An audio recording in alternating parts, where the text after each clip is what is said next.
नमस्कार मेरे प्यारे साथियों, मेरा नाम सर्वेश है। मैं आप लोगों को डीएलएड राजन सीरीज पढ़ा रहा हूँ। आज का हमारा क्लास 37 नंबर है। इसके पहले भी हमने बहुत सारे पढ़ा चुके हैं। आप नहीं देखें तो जाके देखिए। और आज का हमारा क्वेश्चंस है। चलते हैं अपने क्वेश्चन पर। आइए, क्वेश्चन नंबर 6 है। कल 5 तक हमने क्वेश्चन नंबर 5 तक पढ़ा दिया था और क्वेश्चन नंबर 6 है आज। इसे देखिए, इस प्रश्न में लिखा हुआ है कि किसी वृत्त के व्यास और त्रिज्या के संबंध को लिखिए। व्यास और त्रिज्या के जो भी संबंध है उसे लिखिए। तो जो भी देखिए क्या होता है, एक वृत्त होता है, ठीक है। एक वृत्त मान लीजिए ये है, ठीक है। और यहाँ भी एक वृत्त छोटा सा बना दे रहे हैं, देखिए। और ये जो मिड पॉइंट है, ये मिड पॉइंट है यहाँ पे देखिए, ये जो मिड पॉइंट है और यहाँ पे मिड पॉइंट बना दे रहे हैं, सेंटर। तो देखिए यहाँ से यहाँ तक जब ये रेखा जाएगा इस मिड पॉइंट से होके, ठीक है, सेंटर से होके जाना चाहिए, सेंटर से होके जाएगा, ठीक है। तो ये हमारा यहाँ इस छोर से यानी इस ए से और इस बी तक जब मिलाएंगे तो ये हो जाएगा रेडियस, सॉरी व्यास, व्यास हो जाएगा। और जब यही हम आधा यहाँ से लेके यहीं तक मिलाएंगे केवल, ठीक है, तो ये हमारा आर हो जाएगा, त्रिज्या बोलते हैं इसको, त्रिज्या।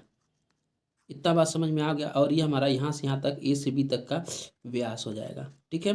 तो देखिए, हम व्यास बराबर क्या लिख सकते हैं, व्यास बराबर 2r लिख सकते हैं, 2 त्रिज्या लिख सकते हैं, त्रिज्या। और त्रिज्या को हम r से डिनोट करते हैं और इसको d से डिनोट करते हैं। तो यानी हम d बराबर लिख सकते हैं 2r लिख सकते हैं, 2r लिख सकते हैं, ठीक है। यही हमारा क्या है, वृत्त और व्यास और त्रिज्या में संबंध है। यानी d बराबर 2r, यानी व्यास बराबर 2 त्रिज्याएं होती हैं। उम्मीद करते हैं कि आपको ये भी समझ में आया है। आइए नेक्स्ट प्रश्न पर चलते हैं। क्वेश्चन नंबर 7, इसमें देखिए लिखा है, तल पर स्थित किन्हीं दो बिंदुओं से होकर जाने वाली कितनी रेखाएं खींची जा सकती हैं। यानी अब देखिए, तल पर दो बिंदु हैं। मान लीजिए कोई बिंदु ये ए है और कोई बिंदु ये बी है। आप इससे मिलाएंगे तो केवल एक ही रेखा ही जा सकती है, ठीक है। केवल एक ही रेखा खींची जा सकती है दो बिंदुओं से, ठीक है। तो लिखेंगे, इसका आंसर आएगा, कर रेखाएं खींची जा सकती, कितनी रेखाएं खींची जा सकती हैं, तो एक रेखाएं, केवल एक रेखाएं, एक रेखा खींची जा सकती है, ठीक है। इसका आंसर होगा एक रेखा खींची जा सकती है। तल पर स्थित किन्हीं दो बिंदुओं से होकर जाने वाली एक रेखाएं खींची जा सकती हैं, ठीक। आइए दूसरे प्रश्न पर चलते हैं। दूसरा प्रश्न कह रहा है कि यानी 8 नंबर कह रहा है, 3x 3abc minus 2 3abc minus 2ab² minus 5abc plus 3ab²। देखिए, जो जिसके पास है उसके पास लिख दीजिए। ये 3abc और देखिए abc वाला ये है, इसके यहाँ पे लिख दीजिए माइनस 5abc। और यहाँ देखिए ये प्लस में है, इसको प्लस में यहाँ रख लीजिए। और 3ab² और यहाँ देखिए ये b² माइनस में है, ये 2ab²। अब इसको घटा दीजिए। घटाएंगे जब तो देखिए ये बड़ा कौन सा इसमें से, देखिए ABC, यहाँ भी ABC यहाँ है, तो ये इससे मेल खा रहा है, तो इसमें से ये घटेगा। तो समझ लीजिए 3 में से 5 नहीं गए, 5 में से उल्टा घटा देंगे, ये बड़ा है तो इसका साइन यहाँ लिख देंगे। और 5 में से 3 घटाएंगे तो क्या बचेगा, 2abc। यहाँ देखिए 3 में से यहाँ ab² है, यहाँ भी ab² है, इसलिए ये घटेगा। तो 3 में से 2 चला जाएगा तो 1 बचेगा, वो भी 3 प्लस में है तो प्लस वाला बचेगा, क्या बचेगा, ab²। आप इसको लिख सकते हैं ab² माइनस 2abc। ये भी आंसर सही है, लेकिन ये थोड़ा क्रम में लगा दिया गया है, ठीक है। ये क्रम में लगा दिया गया है, ये भी लिख देंगे तो भी आपका आंसर सही है और ये भी लिखेंगे तो भी सही है, ठीक। उम्मीद करते हैं कि आपको ये समझ में आया है। आइए दूसरे प्रश्न पर चलते हैं। प्रश्न संख्या 9 कर रहा है, 8 के प्रथम 5 अपवर्त लिखिए। क्या, 8 के प्रथम 5 अपवर्त।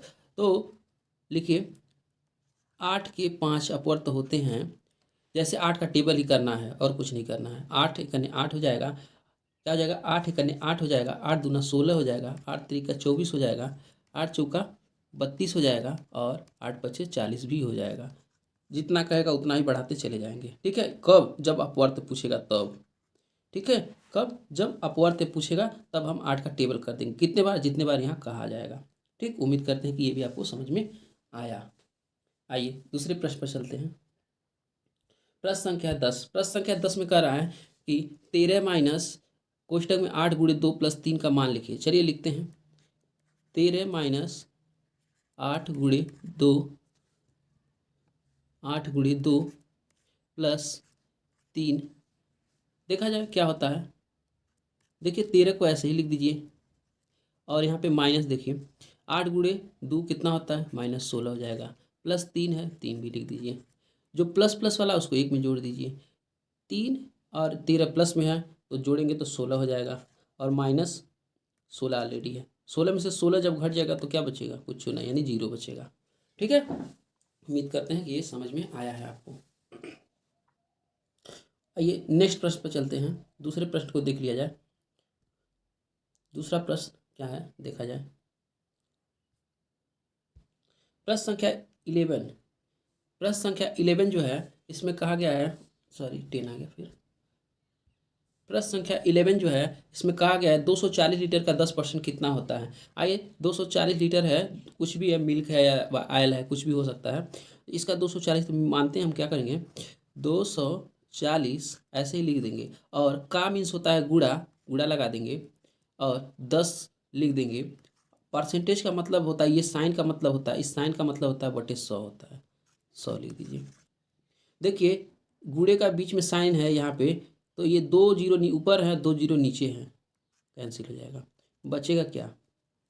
1 बचा, यहाँ 24 बचा, यानी 24 गुणे 1 बराबर क्या आ जाएगा बताइए?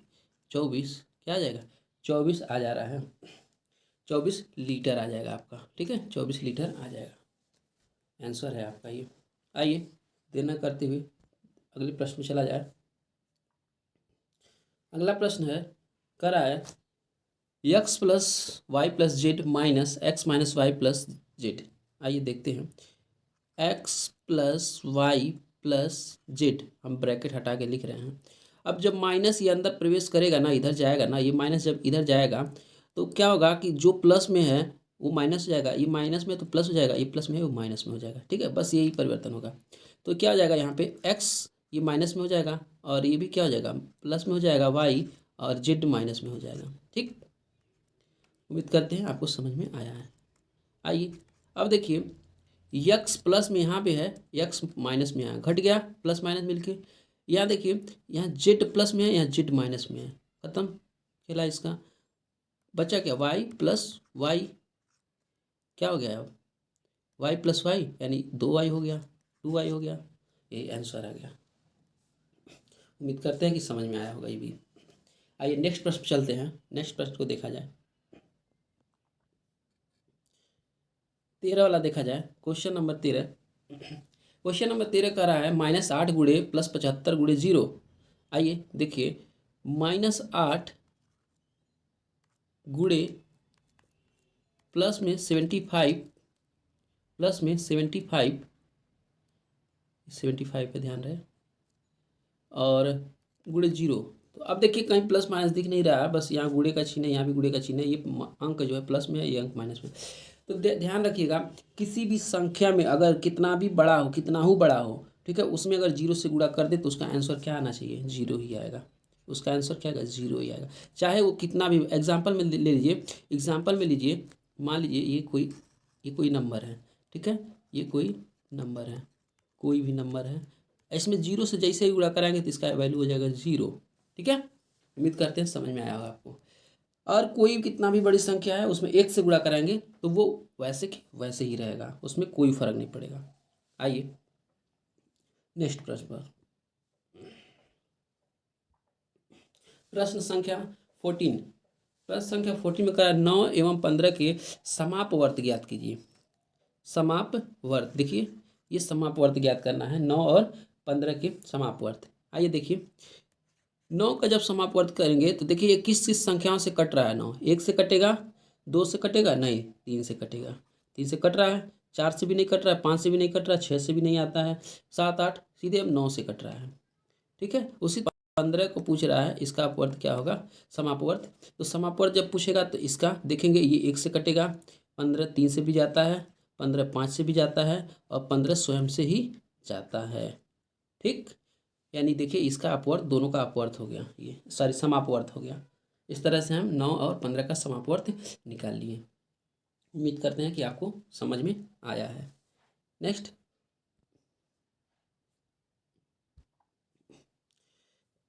कहा गया है 15 नंबर में, समतल में स्थित एक बिंदु से होकर कितनी रेखाएं खींची जा सकती हैं। तो आइए, समतल में एक कोई बिंदु है, कह रहा कितनी रेखाएं खींची जा सकती हैं। तो देखिए, इससे असंख्य रेखाएं खींची जा सकती हैं, असंख्य रेखाएं खींची जा सकती हैं, असंख्य रेखाएं खींची जा सकती हैं। ठीक है, असंख्य रेखाएं खींची जा सकती हैं। ठीक है, एग्जाम्पल में हम आपके लिए हैं, इससे असंख्य रेखाएं खींची जा सकती हैं। तो इसमें अनेक लिख सकते हैं, असंख्य लिख सकते हैं। ठीक है, अनेक लिख सकते हैं, अनेक रेखाएं,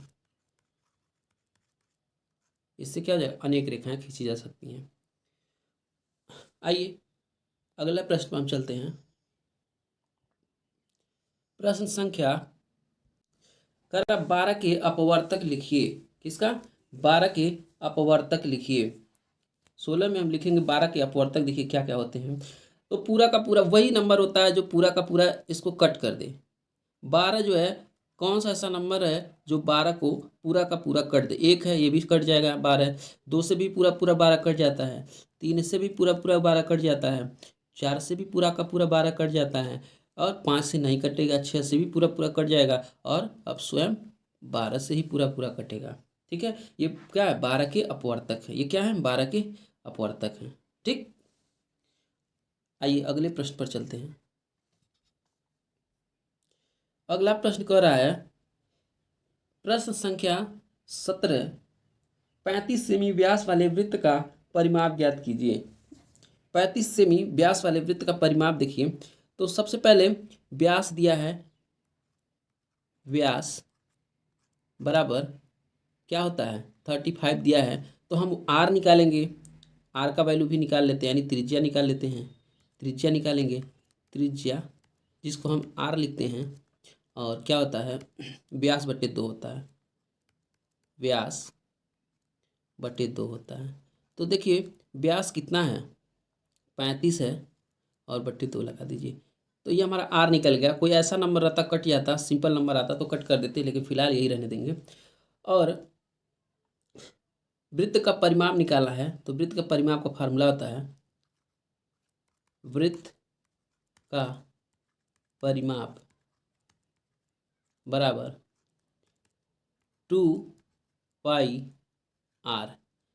तो वृत्त का परिमाप पे 2π है, तो 2 लिख दीजिए, पाई का वैल्यू होता है 22/7, 22/7 लिख दीजिए, और आर का वैल्यू भी आपको पता है 35/2। ठीक है, तो 2 से 2 कट गया, और 35 से ये कट गया, कितने, 7 5 35, 5 बार में। ठीक, अब यहाँ पे करेंगे तो 22 × 5 आ रहा है, और इसको जब सॉल्व करेंगे तो क्या हो जाए, 5 दूना 10 का 0, और 5 दूना 10 और 1 11, इतना हमारा क्या हो जाएगा, सेंटीमीटर आ जाएगा, सेंटीमीटर, 110 सेंटीमीटर आ जाएगा। एक बार आप लोग भी इस प्रश्न को अच्छे से सॉल्व कीजिए, देखिए आप लोगों का आंसर क्या आता है। आप सब प्रैक्टिस करेंगे, इसको पॉज करके इस वीडियो को आप पहले लगाएंगे, फिर इस वीडियो को देखेंगे। ठीक, आइए दूसरे प्रश्न पर चलते हैं।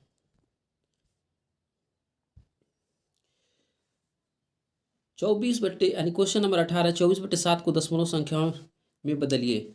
24/7 को दशमलव संख्याओं में बदलिए। तो देखिए डिवाइड कर दिए, सिंपल से है, 24 को 7 से डिवाइड कर दीजिए। कह रहा कि देखिए कितने बार में जाएगा, 7 3 का 21, 3 बार में गया, कितना आ रहा है, 21 लिख दीजिए। घटाएंगे जब तो क्या आ जाएगा, 3 आ जाएगा, फिर दशमलव लगाएंगे, ठीक, 0 बढ़ जाएगा, क्या आएगा, 7 चौक का 28 आ जाएगा, क्या आ जाएगा, 28 आ जाएगा। फिर घटाएंगे जब, क्या बचेगा, 2 बचेगा, फिर यहाँ 0 लगाएंगे, फिर कितना आएगा, 7 दूना 14 लिख सकते हैं आप, 14। फिर घटाएंगे तो क्या आ जाएगा, 6 आ जाएगा, ठीक। फिर 0 बढ़ाएंगे तो 7 × 56 हो जाएगा, क्या आ जाएगा, 7 × 56 हो जाएगा। फिर 10 घटाएंगे तो 4 आ जाएगा, फिर 0 बढ़ाएंगे तो क्या आ जाएगा, 7 × 5 = 35 हो जाएगा, 35 हो जाएगा, ठीक है। 7 पचे 35, फिर यहाँ 0 आ गया, फिर 0 बढ़ाएंगे यहाँ पे तो उसका क्या हो जाएगा 7 सत्ते 49, यहाँ 7 लिख देंगे और 7 सत्ते 49, क्या आ जाएगा 49, 49 आ जाएगा 49, और 50 में से 49 जैसे सब्ट्रैक्ट करेंगे तो क्या आ जाएगा हमारा 1 आ जाएगा। ठीक, ऐसे ही बढ़ता चला जाएगा, ये बढ़ता चला जाएगा। तो दशमलव संख्या में बदलना है तो हम देखिए यहाँ तक 5 अंकों तक बदले हैं, और आप चाहे तो आप भी बदल सकते हैं और आगे तक, या इतना तक ही सही है। ठीक, उम्मीद करते हैं कि आपको ये क्वेश्चन आ गया होगा। आइए दूसरे प्रश्न पर चलते हैं। क्वेश्चन नंबर 19, किसी तल पर स्थित एक रेखा में कितने बिंदु होते हैं। कह रहा है किसी तल पर स्थित एक रेखा में कितने बिंदु होते हैं। तो देखिए ये एक रेखा है, क्या है, ये एक रेखा है, यह एक रेखा है। ठीक है, तो कह रहा है इसमें कितने बिंदु स्थित है। तो देखिए ये रेखा जो है ना, ये डॉट डॉट बिंदुओं से ही बना है। जैसे ये देखिए ये डॉट डॉट ये रेखा हम बना रहे हैं, ये सब क्या है, ये बिंदुओं से ही तो रेखा बन रहा है। ठीक है, ये बिंदुओं से ही तो रेखा बन रहा है। देखिए हम डॉट डॉट करके बना रहे हैं, ये सब क्या है, बिंदुओं से ही तो रेखा बन रहा है। ठीक है, ये बिंदुओं से ही तो रेखा बन रहा है, इसलिए हम लिख देंगे यहाँ पे क्या है, असंख्य बिंदु हो सकते हैं। क्या हो जाएगा, असंख्य बिंदु, असंख्य बिंदु हो सकते हैं गिनेंगे गिन नहीं पाएंगे। ठीक है, असंख्य बिंदु हो सकते हैं।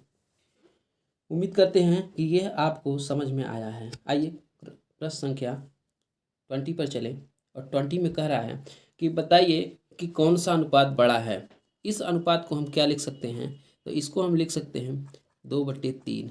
इस अनुपात को हम क्या लिख सकते हैं 5/8। कह रहा है कौन सा बड़ा है। ठीक है, कौन सा बड़ा है, तो आप चाहे तो डिवाइड दे के कर सकते हैं, आप चाहे तो वैसे भी कर सकते हैं। ऐसे देखिए कैसे करेंगे, इसका अंतर क्या है 1 है, इसका अंतर क्या है 3 है। ठीक है, अब यहाँ से देखिए 3 से 5 में डिवाइड करेंगे तो 1 आएगा, सॉरी 1 आएगा, हाँ 3 और यहाँ पे 2। आइए यहाँ पे देखते हैं, ऐसे करके 3 से डिवाइड करेंगे 2 में तो देखिए जा नहीं रहा है, इसलिए यहाँ पॉइंट लगाएंगे। ठीक है, और यहाँ 0 बढ़ाएंगे तो कितना आ गया 3, 3 से कर रहे हैं तो यहाँ पे 3 6 के 18, 6 आ गया, और यहाँ पे ये आ गया, घटाएंगे 2 आ गया, घटाएंगे तो 2 आएगा, फिर 0 बढ़ाएंगे, फिर 3 6 के 18, यानी 6 6 आ रहा है। यहाँ पे देख लीजिए आप क्या आ रहा है, 8 से डिवाइड कर देंगे 5 में तो देखिए क्या आ रहा है, जाएगा नहीं, 0 बढ़ाएंगे, यहाँ पॉइंट लगाएंगे 0 बढ़ गया। फिर देखिए 8 6 के 48, 8 6 के 48, 8 6 के 48, और फिर ये देखिए 2 आ गया, घटाएंगे, फिर यहाँ पे 0 हो गया, बढ़ाएंगे, फिर ये कितने 8 दूना 16 आ गया, और यहाँ पे देखिए 16 हो गया, और घटाएंगे तो 4 हो जाएगा। तो देखिए ये पॉइंट के बाद 6 6 है, ये पॉइंट के बाद 6 6 6 आ रहा है, ये पॉइंट के तुरंत बाद 6 तो आ रहा है लेकिन दूसरा नंबर घट जा रहा है। ठीक है, इसलिए बड़ा नंबर क्या होगा, बड़ा नंबर यही होगा हमारा, क्या होगा बड़ा नंबर ये होगा 2 सॉरी बड़ा वाला नंबर क्या होगा, बड़ा होगा, बड़ा होगा, कौन सा होगा 2/3, ये वाला बड़ा होगा। ठीक है, उम्मीद करते हैं कि आपको समझ में आया होगा।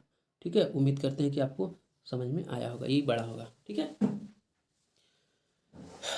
चल मिलते हैं अगली क्लास में, तब तक के लिए जय हिंद जय भारत। क्लास को लाइक सब्सक्राइब शेयर करते रहिए।